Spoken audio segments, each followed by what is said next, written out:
राज्यात काही ठिकाणी कोंबड्या व इतर पक्षी अज्ञात आजारानं मरण पावल्याच्या बातम्या येत असतानाच काल लातूर जिल्ह्यातल्या अहमदपूर तालुक्यातील केंद्रेवाडी येथील एका पोल्ट्री फार्मवरील 350 कोंबड्या मेल्याचं लक्षात येताच जिल्हाधिकारी BP पृथ्वीराज यांनी संबंधित फार्मच्या 5 किलोमीटर परिघात अलर्ट झोन जारी केला आहे। या परिसरातून कोंबड्या, अंडी, खत, पक्षी, खाद्य, साहित्य, उपकरणं व वाहतुकीवर निर्बंध घालण्यात आले आहेत। प्रतिबंधित परिसरातील खाजगी वाहनांसाठी काही कडक नियम केले आहेत। या पोल्ट्री फार्मच्या 5 किलोमीटर परिसरात कोंबड्यांची खरेदी विक्री, वाहतूक, यात्रा, बाजार यावर बंदी घालण्यात आली आहे। पशुसंवर्धन विभागाच्या अधिकाऱ्यांशी संपर्क साधला असता केंद्रेवाडीतील त्या पोल्ट्री फार्ममधील काल 350 आणि आज आणखी 40 कोंबड्या मयत झाल्यात। तसंच सुकणी येथील एका धाब्यावरील 80 कोंबड्या मरण पावल्याची माहिती देण्यात आली आहे।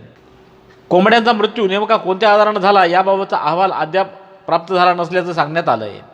कोंबड्यांमध्ये बर्ड फ्लू पसरल्याच्या भीतीनं पोल्ट्री व्यावसायिकांचं धाबं दणाणलं आहे। तर या आजारानं कोंबड्या मरण पावत असल्याच्या बातम्या वाचून चिकन, अंड्यांची मागणी झपाट्यानं कमी झाल्याचं निदर्शनास आलं आहे।